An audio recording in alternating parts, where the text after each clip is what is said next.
The Art Deco of the early 20th century was about how democracy influenced aesthetics, then as a social construct, Art Deco gave hope. After all, anyone could access a slice of Cubist-style luxury for a market price.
Such as the teapot, or luxury goods like anti-French cologne.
Systematic development of montage techniques intended to undermine the emerging mass culture power of the publication industry in the early 19th century by groups such as Dada had a counter aim to other groups that also partook in photo montage, such as Cubism, that took a apolitical approach to the emerging power of the mass cultural imagery, as well as artists like Duchamp that worked with the photo montage to undermine the classic notion of what an ostensible sign would represent in relation to the object.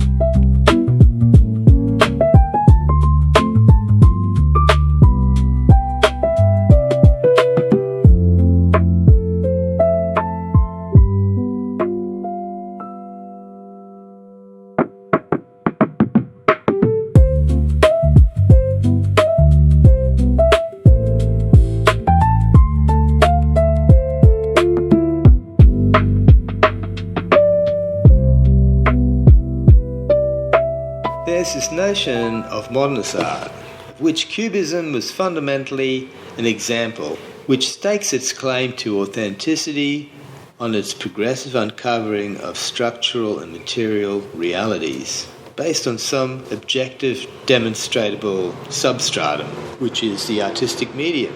Now, pastiche shrugs off this notion of an inner pictorial logic to be revealed somehow, one that puts a certain amount of options out of bounds. Pastiche maintains instead that every option is open to the creative spirit.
Constructivism's productivists showed through demonstration rooms new interpretations of a rigorously controlled public space.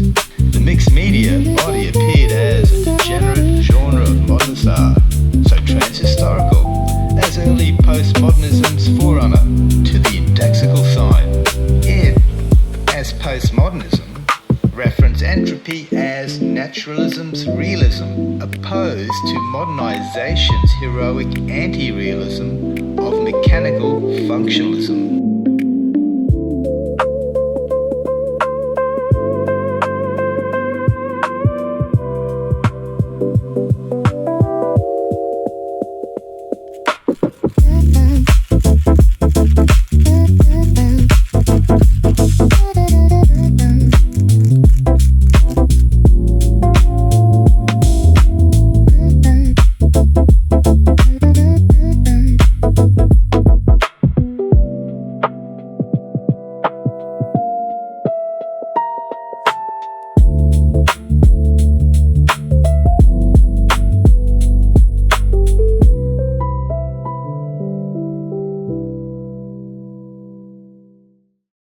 Surrealism grappled with the problem of depiction and its negation.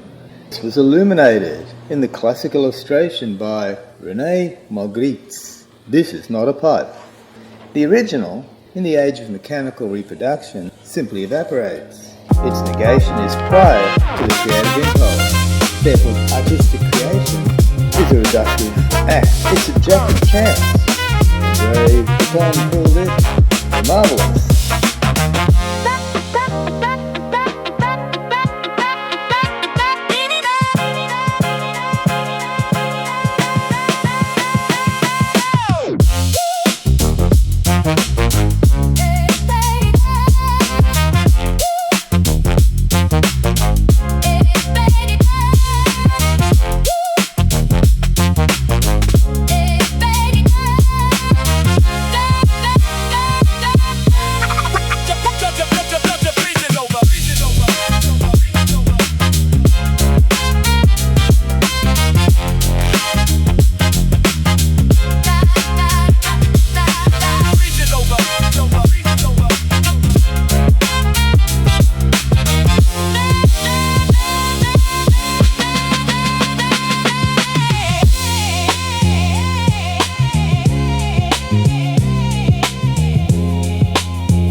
Constantine Brancusi's humanistic ethos of direct carving into wood was in contrast to the industrial ready-made of his times. The sculpture Bird in Paradise, a bronze sculpted by Brancusi in 1927, is an exemplar of a non-industrial ready-made that has familiar resemblances with industry of those times. The non-industrial art object, qua Bird in Space, was Brancusi's personalised, impersonal referent to the prototypical industrial ready-made. This is the liminal in-between zone, where the impersonal industrial ready-made interacts with the humanistic desire for authorship, denoted as the art object. Brancusi's carving into wood then turned into the hand that polished the bronze bird, that deconstructed the object's industrial process back into a pre-industrial prototypical primitive as a common kitchen utensil.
The classic modern art styles of early 20th century new visual movements, Cubism, Neoplasticism, Suprematism, to name a few amongst the many, entail truth to geometrical and non-geometrical abstract art.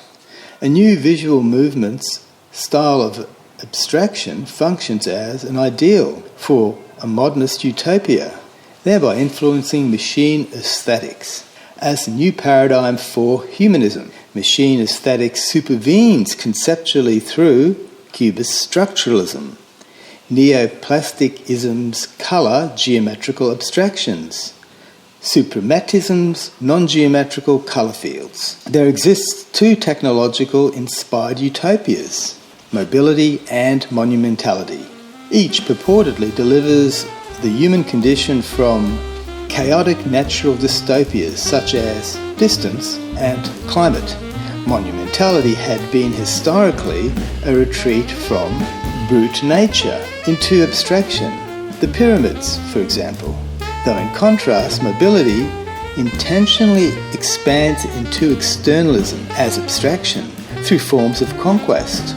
Moral, as settlement constructs complex interdependent assimilations through syncretic visual expressions as first, second, or third ethno-arts identity.